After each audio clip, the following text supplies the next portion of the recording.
En cambio, un paciente postoperado, por ejemplo, puede estar en un balance negativo. Puede estar perdiendo más aminoácidos, más proteínas, más nitrógeno que el que está recibiendo. Y va a haber pérdida, sobre todo pérdida de músculo. Pacientes con cáncer, hay una etapa, no en todos los casos, pero hay una destrucción de la proteína del músculo, destrucción del músculo. Sarcopenia.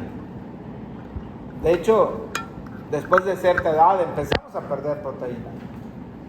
Balance negativo, pérdida mayor que el ingreso.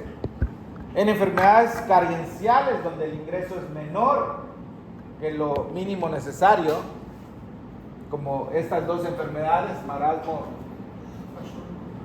a ver los que hablan alemán, no sé qué palabras serán, Kawasaki. Ahí tenemos balance negativo. Entonces, jóvenes, las proteínas, los aminoácidos no se almacenan. Y todo lo que exceda las necesidades, como no hay dónde almacenarlo, se va a degradar. Y la degradación de las proteínas es continua, síntesis y degradación, literalmente. No eres el mismo hoy que ayer y que antier, literalmente. Aún los tejidos que parecen menos activos, borrego, como el músculo, cambia. Tu músculo de ahora no es el mismo de hace un año. Literalmente cada día tienes la oportunidad de ser una nueva persona.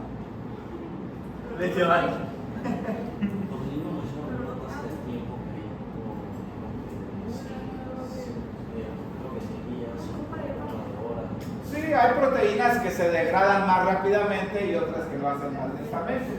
Hablamos de la vida media. Las tasas de degradación varían de proteína a proteína.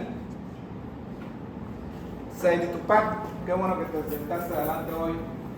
La estructura básica de un aminoácido, ¿cuál es?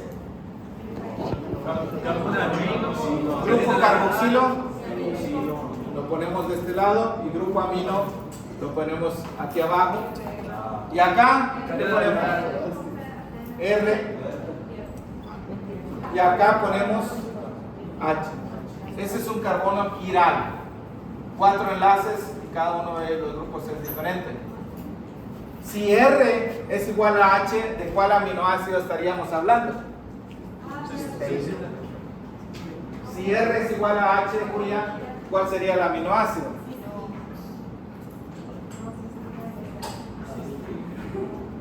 Aquí, en lugar de R le ponemos H. ¿Qué aminoácido es? Cisteína. ¿Es la más simple cuál es? Cisteína, para comenzar, tiene un grupo SH.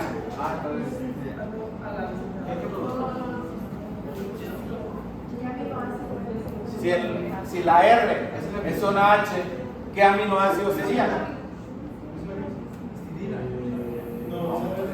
Están perdidos. Glicina. Es el aminoácido más sencillo. Eso es lo que Colágeno, hay glicina, se repite, y hay prolina, hidroxiprolina, glicina, hidroxilicina. Pero entonces, ¿a qué se refiere el esqueleto de carbono de un aminoácido? Todo esto. Esto es el esqueleto de carbono. Y se transforma en intermediarios que pueden ir a varias vías, por ejemplo en el ciclo de Krebs. Muy bien, Panamá, muy bien. Todo lo que queda después de quitar el grupo amino es el esqueleto de carbono. Ese es un tema aparte. Hoy vamos a hablar de qué pasa con el grupo alfa amino.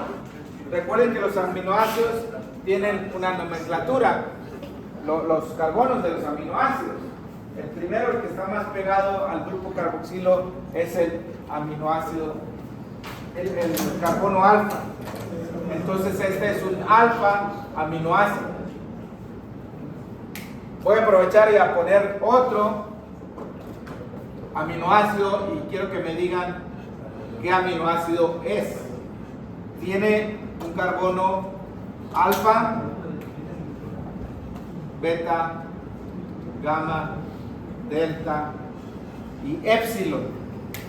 Entonces aquí está el grupo carboxilo, el grupo amino.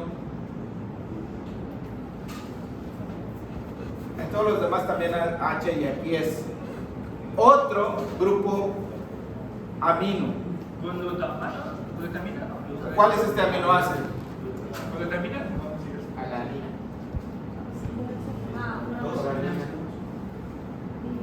Tiene dos grupos amino, en el alfa y en el épsilon.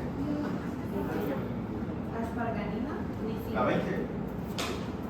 No, el aminoácido 21 es No, la 20. selenocisteína. ¿Quién sabe? ¿Ya cuál es? Lisina.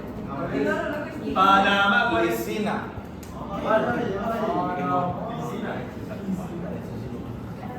Búsquenla. Lisina. Ahorita le voy a mencionar por qué. Metionina y cisteína tienen ¿qué grupos? Aneligón, Sánchez Rebolloso. ¿Cuáles son los dos aminoácidos que tienen grupo sulfidrilo, SH? Y la cisteína es Cisteína y metionina. Cistina no es un aminoácido. ¿Qué es cistina? Un dipéptido formado por la unión de dos cisteínas. Cisteína más cisteína unidos por un puente disulfuro es la cistina. Si son dos aminoácidos es un ya no es aminoácido, son dos aminoácidos unidos por un enlace peptídico. Bueno, perdón, por un enlace sulfúrico. Porque el enlace peptídico entre quién y quién se forma. Aquí tenemos un aminoácido. Si este se une con el grupo amino de otro aminoácido, voy a ponerlo, pues, a ver si me sale al revés.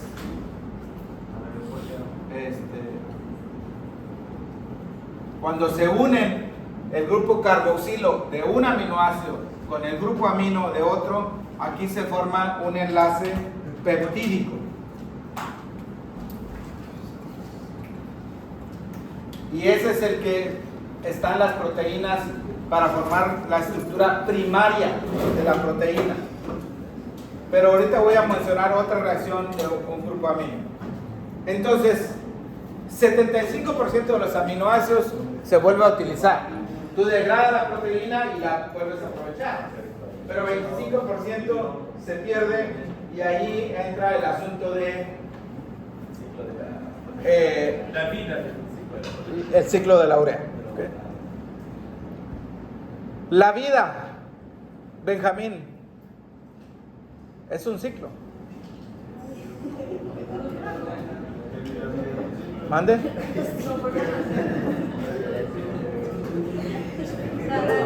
No puedes volver a nacer. ¿Cómo no?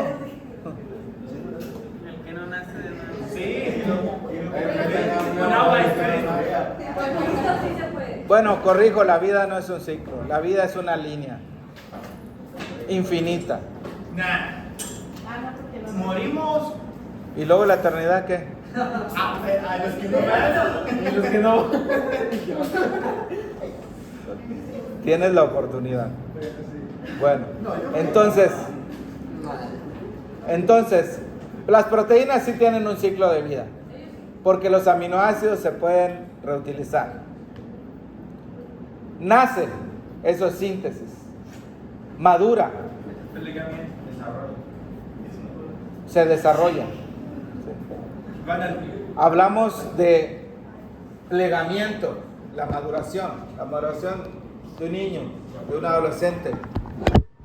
Procesa, estudia, se prepara, etc. Recibe todo. Y luego tiene una unión covalente.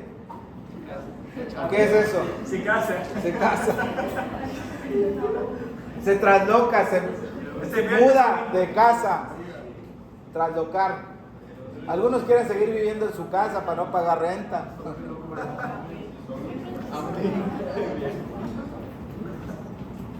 Después, pues los hijos, el trabajo, pero luego envejece.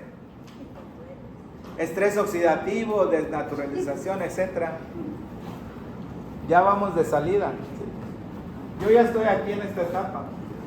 El profesor ya es viejito. Sí, literalmente, envejecimiento. Pero miren, las personas que están envejecidas, las proteínas envejecidas reciben la marca de la bestia. La ubiquitina es la marca de la bestia. La ubiquitina es una pequeña proteína que se pega, ¿sí? Literalmente así como una etiqueta. A ver, te voy a poner ubiquitina, te voy a poner ubiquitina. A ti no, pero a ti sí. Entonces todos los que tengan ubiquitina, vamos, para destruirlos. Pero ¿cómo se dice? La marcación como ubiquitina solo son proteínas que están mal pegadas. No.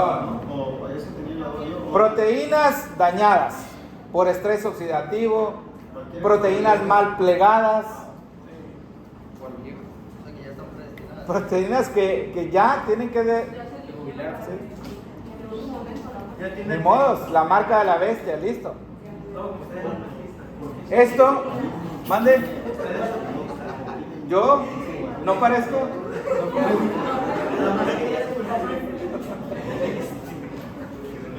Aquí está la ubiquitina. Aquí está la ubiquitina marcada. Y entonces se degrada, ahorita les voy a mostrar cómo. Sí soy de nacimiento incluso. Y quedan los aminoácidos y entonces se vuelven a utilizar. No todos, solamente el 75%, que es un buen porcentaje.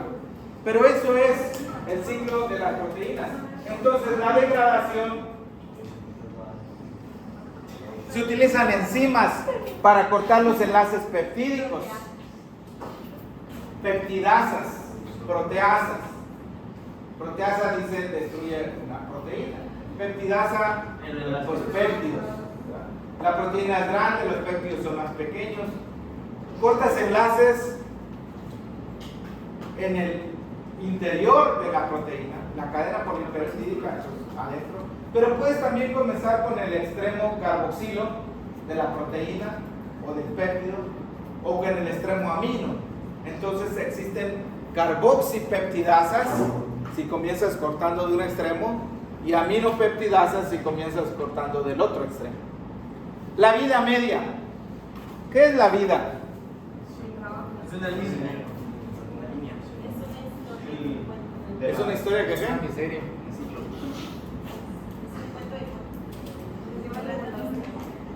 Muy bien. Hablamos de la T, un medio. Si tú tienes una sustancia, vamos a decir 100 gramos de una sustancia, y pasan 3 horas y tienes 50 gramos, y pasan otras 3 horas ahí de tu pack y tienes 25, y pasan otras 3 horas y tienes 12.5, y pasan otras 3 horas y vas a obtener 6.75. 3 horas. ¿Cuánto es la vida media de esa sustancia? 25. ¿Cuánto es la vida media?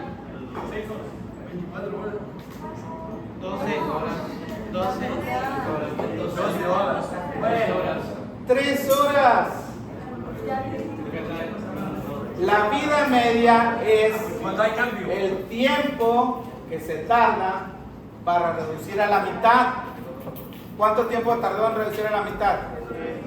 Entonces, ¿cuánto tiempo tarda de 50 a 25? Es la mitad. 3. ¿Cuánto tiempo tarda de 25 a 12.5? 3. Vida media es diferente al promedio de vida. ¿Cuánto será la vida media de las galletas? 2 minutos. 60 segundos. ¿Cuánto tiempo te tardas? ¿Cuántas galletas trae ese paquete?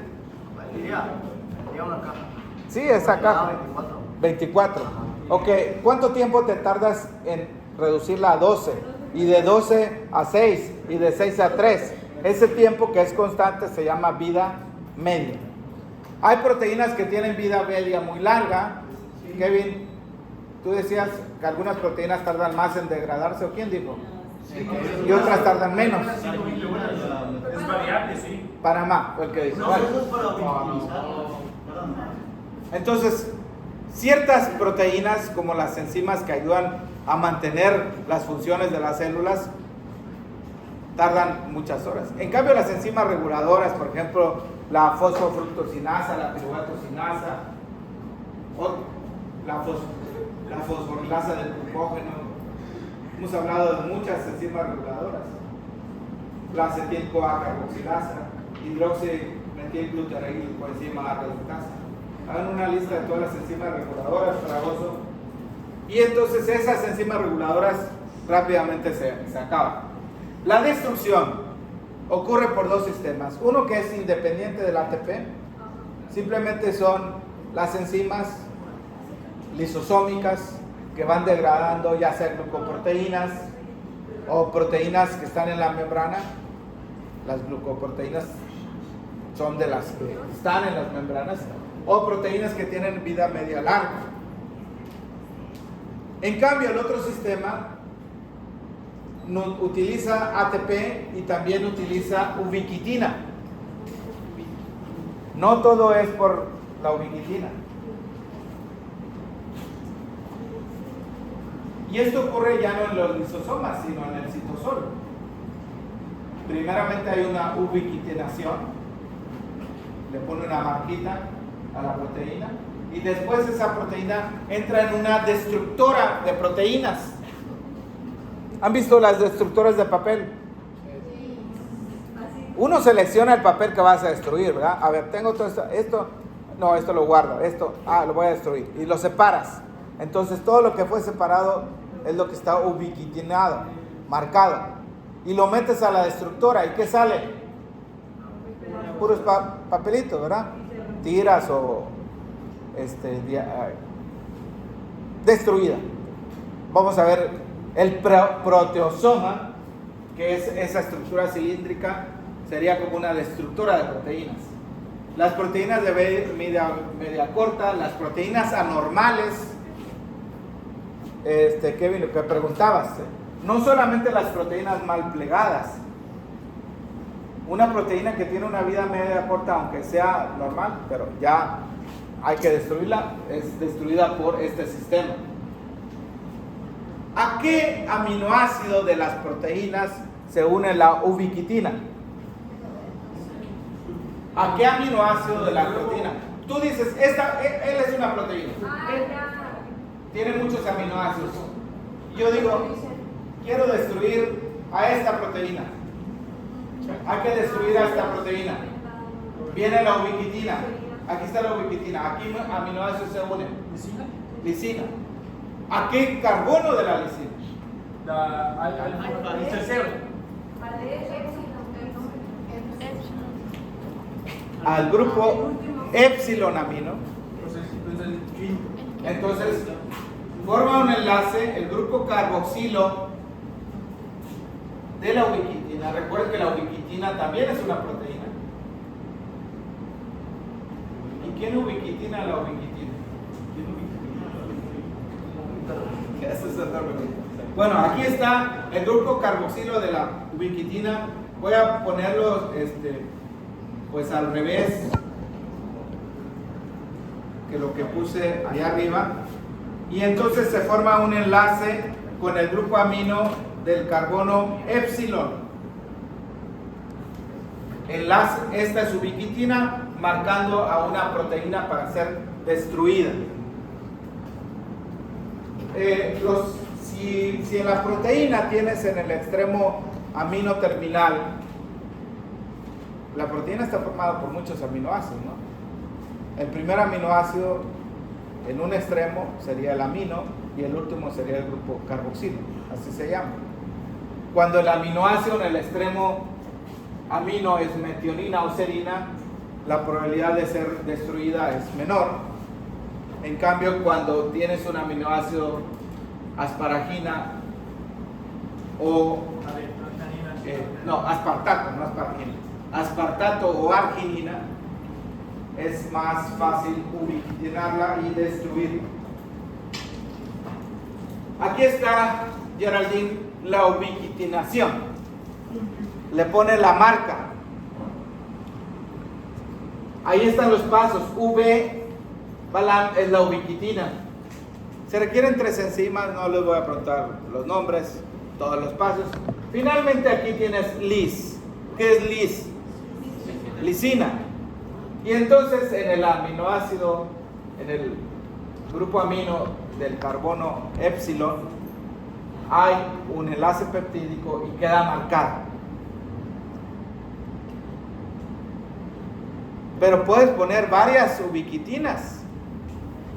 Poliubiquitinación. ¿Por qué? ¿No quiero marcarse o qué? Pues no es, en algunas proteínas no es suficiente una marca, tienes varias marcas. Donde hay lisina, aminoácido épsilon, ahí va la ubiquitina, ahí va la ubiquitina. Miren allá, ¿cuántas ubiquitinas hay? Tenemos 4. Y ahí está la proteína. ¿Cómo se llama esta estructura cilíndrica? Este es Isaidán. Este es el proteosoma. Es la destructora, Naomi, de proteínas. Proteínas ubiquitinadas. ¿Se llama? Proteosoma. En el interior del proteosoma hay muchos sitios activos que van a ir cortando los enlaces peptídicos de la proteína y finalmente tienes como resultado los aminoácidos. El proteosoma es como una destructora de papel. Ok, la segunda parte del tema. ¿Qué pasa con los aminoácidos? ¿Cómo se comunica un órgano con otro órgano para poder mover a los aminoácidos entre ellos? La comunicación entre los órganos es muy importante y se hace por diversas maneras. Aquí vamos a ver cómo los aminoácidos viajan de un órgano a otro con el objetivo de mantener cierto nivel de aminoácidos en la sangre y que los órganos donde tenga que llegar cumpla su función. ¿Para qué se podría utilizar un aminoácido que llega al cerebro, por ejemplo?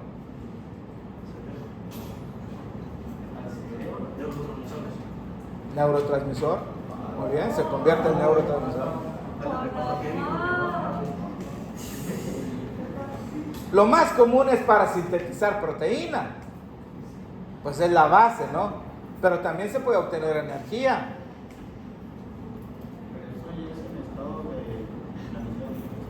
Sí, pero estoy hablando en general, ¿ok? ¿Para qué se utiliza un aminoácido? Porque los órganos reciben aminoácidos.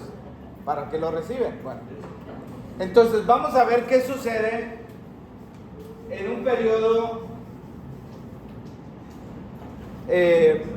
después de varias horas de haber comido. Ahí dice después de absorción. ¿Qué tanto tiempo después? Aquí estás hablando 5, 6, 7 horas. No estás hablando de un ayuno prolongado, aunque podría incluir algo de esto. ¿Qué hace el músculo con los aminoácidos?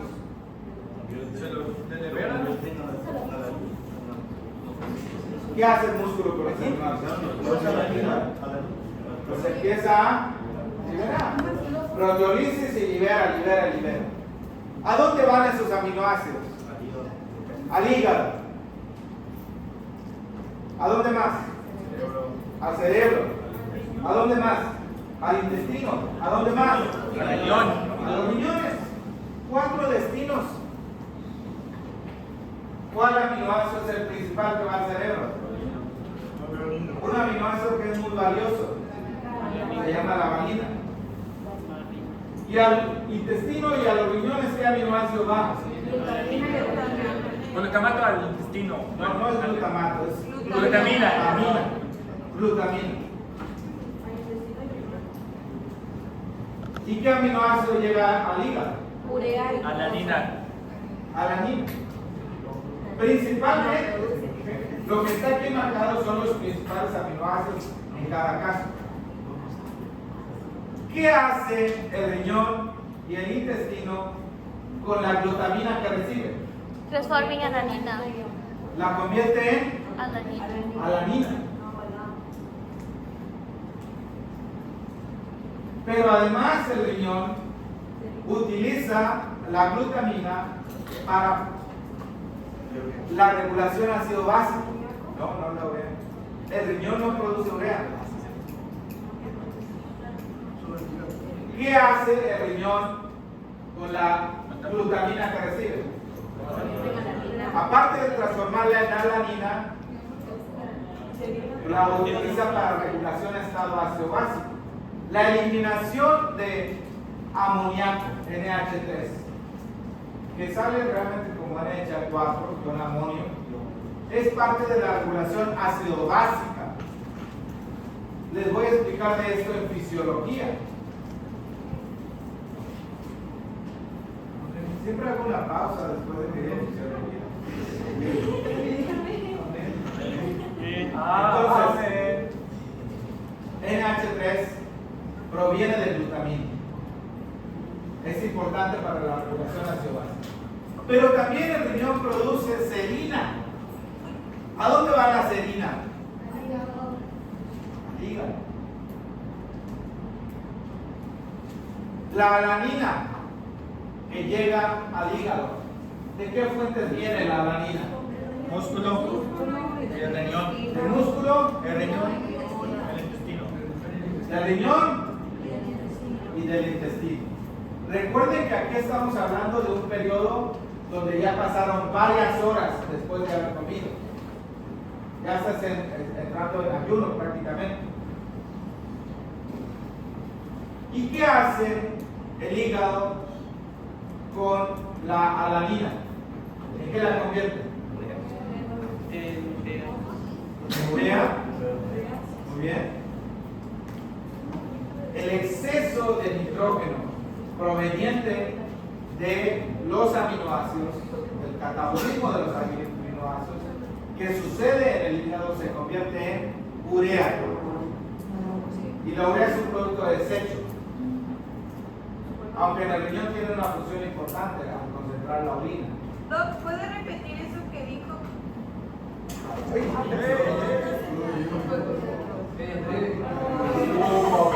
No, me quedé que va a ser más temprana. A ver, ¿qué? Eso que dijo de que el nitrógeno de los aminoácidos se va a convertir en urea. Dijo que Ok, miren. Los aminoácidos que están aquí son los principales, pero no los únicos. ¿Okay? Cuando digo alanina, o sea, hay más aminoácidos, pero el principal va a ser alanina. Cuando llega al hígado, ¿en qué se convierte? En urea, por un lado. Pero también se convierte en glucosa. ¿Cómo es eso que se convierte en glucosa? Ahora les voy a explicar. Globato. ¿Conocen ustedes el ciclo de Cori? Sí. ¿Cuál es el ciclo de Cori, Naomi?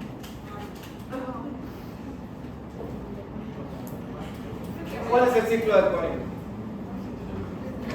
Glucosa, lactato a Ciclo de Cori, ¿cuál es? ¿Lo están mirando aquí? Glucosa, lactato. ¿Lo están mirando aquí el ciclo de Cori? No. Ese no es. Ese es el ciclo de Cori. El ciclo de Cori es lactato, glucosa. Cari. No sé si se llama No, o Cori. sea, ese que convierte piruvato para ciclo de Cori en alanina. A ver, el ciclo de Cori. La glucosa del hígado va al músculo, se cataboliza, se oxida y produce lactato. El lactato al hígado. El lactato va al hígado y se convierte en glucosa. Ahí está, lactato, glucosa, lactato, glucosa. Pero aquí estamos hablando de alanina, glucosa. Miren, para fines prácticos es lo mismo. Pero Benjamín, Los aminoácidos, Benjamín, que están siendo degradados en la proteína, tienen que tener una salida. Aquí se llega a producir, o se llega a transferir más bien, transferir el grupo amino. Es una reacción de transaminación. Vamos a hacer aquí una reacción de Vente tú. Y vente tú, Guillermo. A ver. Él va a ser un cetoácido. Y él va a ser un aminoácido. ¿Ok? ¿Qué es él? Y él, aminoácido. Este celular es el grupo amino. ¿Quién lo debe de tener? ¿El cetoácido o el aminoácido? Entonces, el grupo amino va a pasar de un aminoácido a un cetoácido. ¿Y en qué se va a convertir? Un otro aminoácido. Él era un cetoácido. ¿En qué se va a convertir? En un aminoácido. ¿Y él en qué se va a convertir? Cetoácido. Esa reacción se llama transaminación. Pero él va a pasar un oxígeno también a él. Sí, va a compartir oxígeno. El grupo amino pasa de un aminoácido a un cetoácido y este se convierte en aminoácido. Miren, voy a hacer un paréntesis aquí. A ver qué piensan de esto. Ayúdenme. Vamos a poner en el centro al piruvato. Y vamos a ponerle 5 flechas. Adelante.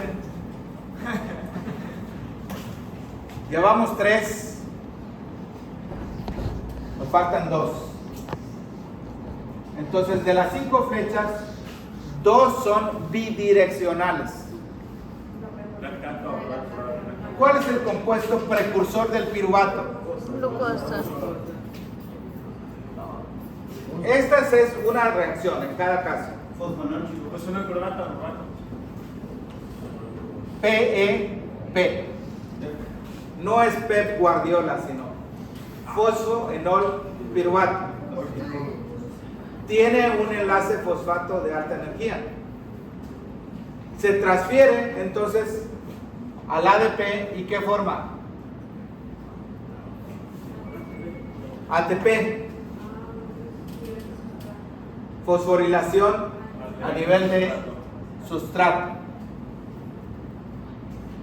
¿Cómo se llama la enzima que hace esto? Es la PK.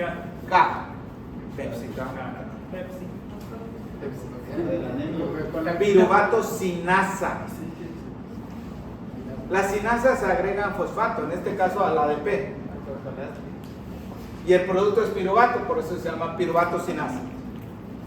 ¿Cuál es la enzima que se necesita para el piruvato convertirlo en lactato? Mediante una reacción de reducción. Porque tenemos aquí NADH que necesita convertirse en NAD para que la glicólisis pueda continuar. Este NAD se utiliza en una reacción previa a la glicólisis. La enzima se llama LDH. ¿Y cuál es el compuesto que va acá? Acetil-CoA.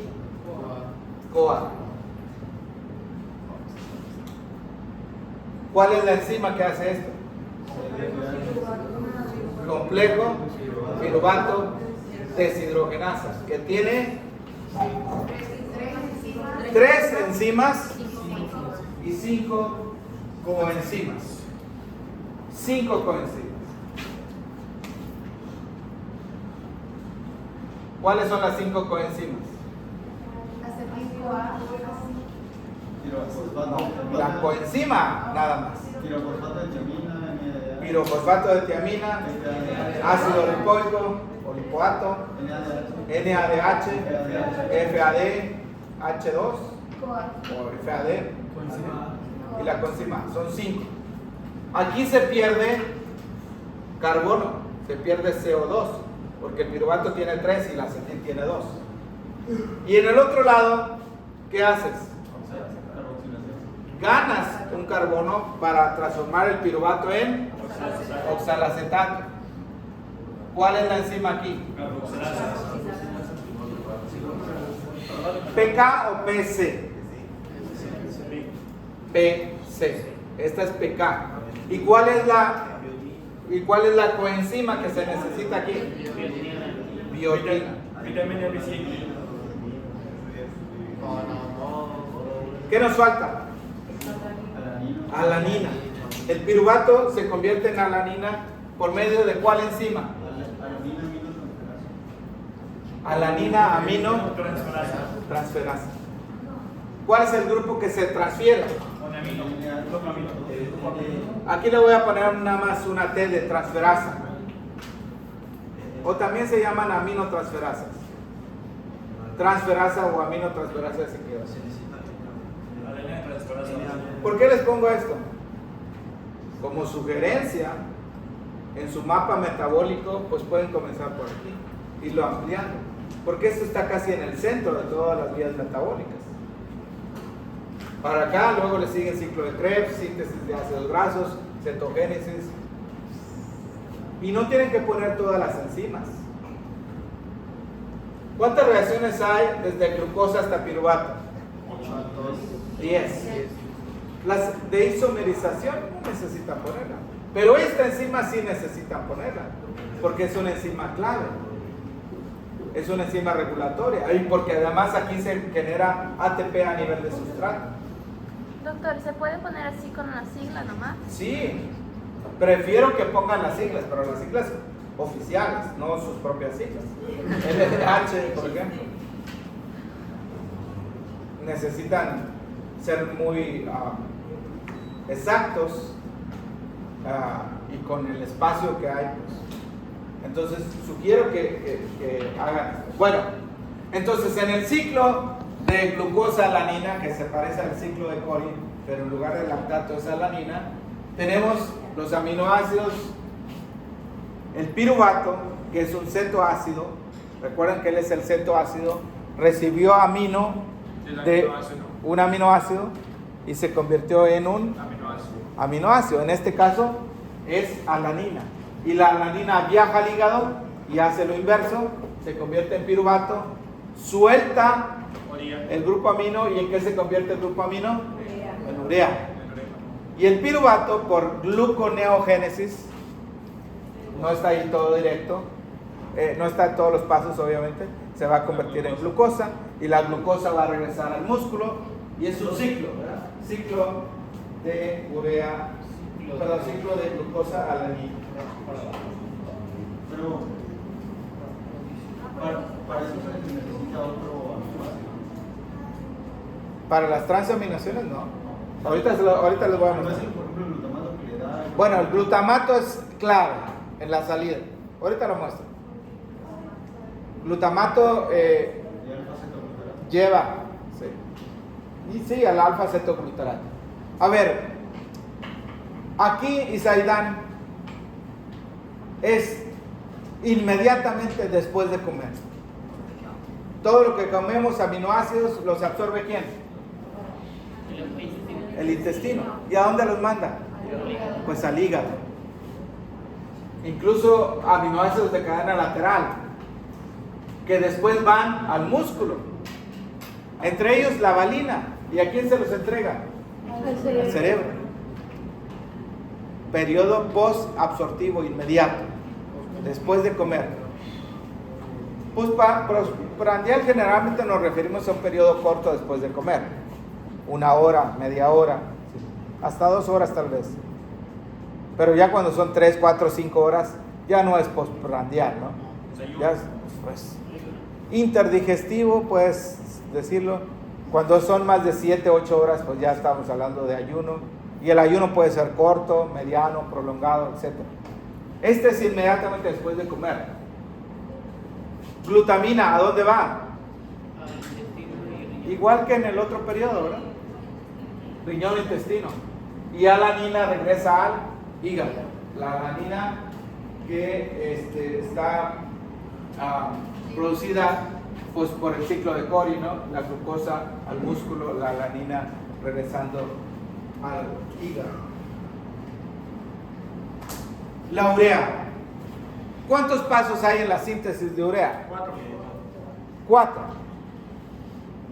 Pero el último paso es el ciclo de la urea, que tiene varios pasos. Entonces, el primer paso es la transaminación. ¿Qué es transaminar? Transferir. Miren, él es el aminoácido. Él es el cetoácido. ¿Okay? Benjamín. El aminoácido que está ahí arriba le transfiere al cetoglutarato, al alfa-cetoglutarato. O sea, ya le vamos a poner un nombre específico. Este va a llamar alfa-cetoglutarato. Cuando él le transfiere el grupo amino, ¿en qué se convierte él? El alfa-cetoglutarato se convierte en glutamato.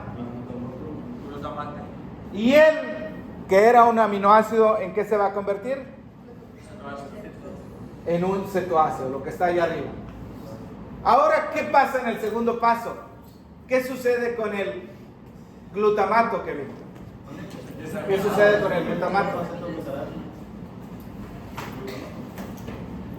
Tú estabas diciendo. El glutamato se desamina.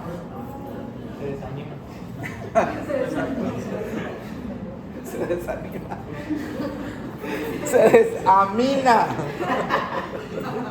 Ya me desanimé yo. Desaminación oxidativa.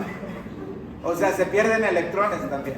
Se pierde grupo amino y se pierden electrones. Y el grupo amino que queda solo ya no se une a ningún otro compuesto. Es tóxico. El amoníaco, NH3 es tóxico. Hay que transformarlo en urea. Para esto necesitas CO2, una fuente de CO2. Esta última parte que vamos a ver más en detalle son las reacciones del ciclo de la urea. Y nada más para terminar, para que no se desanimen, amoníaco, NH3.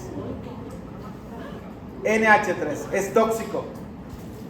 Proviene de la desaminación del glutamato. El glutamato juega un papel clave en el catabolismo de los aminoácidos. Y entonces tiene que convertirse en urea. Ya dije, esto ocurre en el hígado y además es altamente tóxico. Cuando el hígado no funciona bien, no puedes metabolizar adecuadamente las proteínas, el catabolismo de las proteínas, el amoníaco se acumula y es daño al cerebro, ¿sí? Puede producir incluso coma, ¿sí? Coma hepático. Porque sacan el agua de la sangre y luego se acumula agua.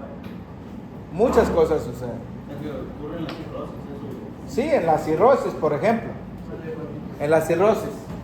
Entonces, Emanuel Castellanos mismo. Una vez que transformas el amoníaco en urea, pues ya le quitas la toxicidad. Bueno, Algo que ocurre también en el hígado. Y aquí agreguen, por favor, la urea se elimina a través de la orina. No, o sea, la orina es tóxica, pero no está tan tóxica como la amoníaco. Está bien, sí. Hay que sacar la urea. Sí, es tóxica. Miren, NH3. ¿Qué es NH3? Amoníaco. ¿Con quién se junta? Oye, en la figura anterior no decía bicarbonato. ¿Qué decía? ¿Qué tiene que ver Bicarbonato con CO2. HCO3 más protones, ¿qué te da? H2CO3, el cual se disocia en CO2 y agua. Entonces, cuando decimos bicarbonato, también estamos diciendo CO2. Por eso es que en la otra figura dice bicarbonato. La cosa es que aquí se forma un compuesto que da origen a la citolina y entra en el ciclo, entra otro aminoácido, se genera estos compuestos arginina y urea. El amoníaco que estaba ya tóxico ahora es urea y la urea sale por la orina. Vuelve el ciclo, también se produce ornitina a partir de la arginina y otra vez citolina. Nos vemos esta tarde para los grupos que tienen que ir hoy.